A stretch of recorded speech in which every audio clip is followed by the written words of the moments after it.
नमस्कार, स्वागत है आपका द न्यूज पर। मैं हूं आपके साथ शिप्रा सैनी। 2024 लोकसभा चुनावों को लेकर तैयारियों का दौर शुरू हो गया है। एक तरफ विपक्षी पार्टियां एकजुटता की कोशिश कर रही हैं, लेकिन वहीं बीजेपी अब रणनीति बनाने में जुट चुकी है। जी हां, प्रधानमंत्री नरेंद्र मोदी की अध्यक्षता में अब मुख्यमंत्रियों के साथ मीटिंग की गई है और 2024 लोकसभा चुनावों को लेकर मेगा प्लान तैयार किया गया है। इस मेगा मीटिंग में जिसकी तस्वीरें भी सामने आई हैं, जहां न सिर्फ बीजेपी शासित राज्यों के मुख्यमंत्री बल्कि डिप्टी सीएम ने भी इस मीटिंग में शिरकत की है। और इसी के साथ आपको बता दें कि मोदी सरकार के 9 साल पूरा होने के मौके पर बीजेपी ने महाजनसंपर्क अभियान का ऐलान कर दिया है, जिसकी शुरुआत 30 मई से होगी।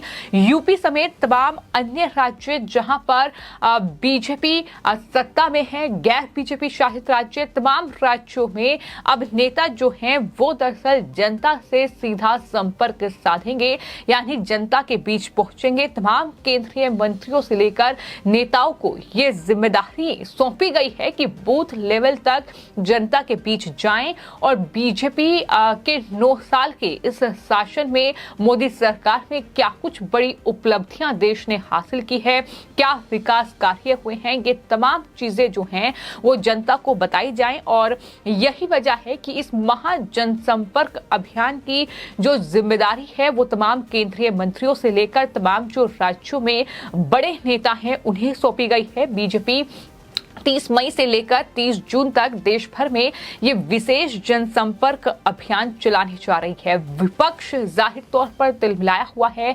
बीजेपी पर महंगाई से लेकर बेरोजगारी और तमाम बड़े आरोप जो हैं वो लगाए जा रहे हैं। सरकार पर अखिलेश यादव तिलमिलाए हुए हैं। जैसे ही इस महाजनसंपर्क अभियान की घोषणा की गई, वैसे ही अखिलेश यादव ने ट्वीट किया और लिखा कि उत्तर प्रदेश में बीजेपी के सांसदों और विधायकों ने काम किया होता तो बीजेपी को अपने जनसंपर्क अभियान के लिए बाहर से मंत्रियों को ना बुलाना पड़ता। बीजेपी के स्थानीय कार्यकर्ता भी इसलिए निराश और निष्क्रिय हैं। ये महाजनसंपर्क अभियान बता रहा है कि बीजेपी का गांव गरीब से संपर्क टूट चुका है।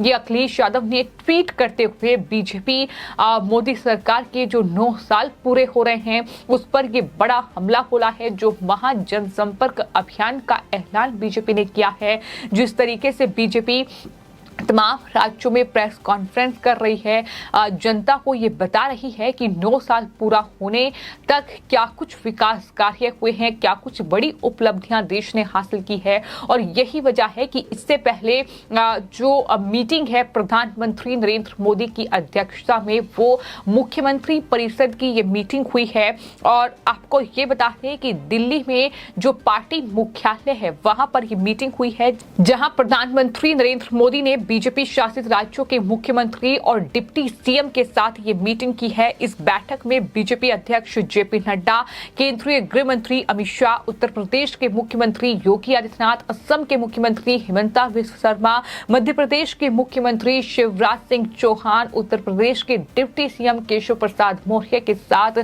केंद्रीय गृह मंत्री अमित शाह और तमाम जो बड़े लीडर बीजेपी के जो मुख्यमंत्री हैं बीजेपी शासित राज्यों के, वो नजर आए हैं। और प्रधानमंत्री नरेंद्र मोदी ने ये मीटिंग ठीक नए संसद भवन के उद्घाटन के बाद की है। और जाहिर तौर पर इस बैठक में मुख्यमंत्रियों ने राज्यों में जो विकास कार्य चल रहे हैं उसके बारे में प्रधानमंत्री को जानकारी दी है। और बताया ये जा रहा है कि इस बैठक में प्रधानमंत्री नरेंद्र मोदी ने 2024 के लोकसभा चुनाव की तैयारियों को लेकर सभी मुख्यमंत्रियों के साथ चर्चा की है। कई मायनों में ये लोकसभा चुनाव बेहद महत्वपूर्ण है। और इससे पहले अगर गौर किया जाए तो 2023 यानी अब जो आने वाले महीने हैं वो कहीं ना कहीं बीजेपी के लिए काफी महत्वपूर्ण है, क्योंकि कई महत्वपूर्ण राज्यों में लोकसभा चुनाव से पहले चुनाव होने हैं और ये राज्य बीजेपी के हाथ में नहीं है। चाहे फिर राजस्थान की बात की जाए, चाहे फिर छत्तीसगढ़ की बात की जाए, और कई राज्य हैं। तो ऐसे में जाहिर तौर पर ये चुनाव बेहद महत्वपूर्ण होंगे बीजेपी के लिए।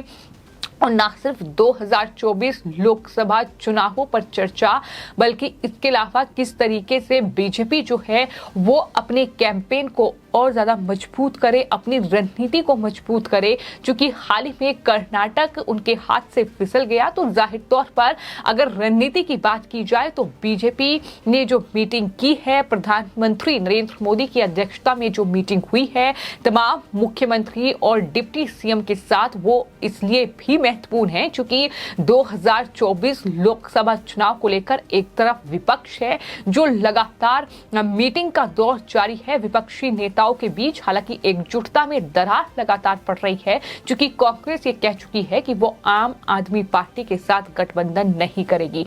तो कुल मिलाकर एक तरफ विपक्ष पीएम के खिलाफ एकजुट होने की कोशिश कर रहा है, क्योंकि विपक्ष ये जानता है कि अगर प्रधानमंत्री को हरा दिया तो तभी दरअसल सत्ता आ सकती है। प्रधानमंत्री को कैसे हराया जाए इसको लेकर विपक्ष तैयारियां कर रहा है, लेकिन यहाँ बीजेपी ने कमर कस ली है। जाहिर तौर पर एनडीए को किस तरह से मजबूत किया जाए इसको लेकर अब चर्चा तमाम राज्यों के मुख्यमंत्रियों के साथ हुई है।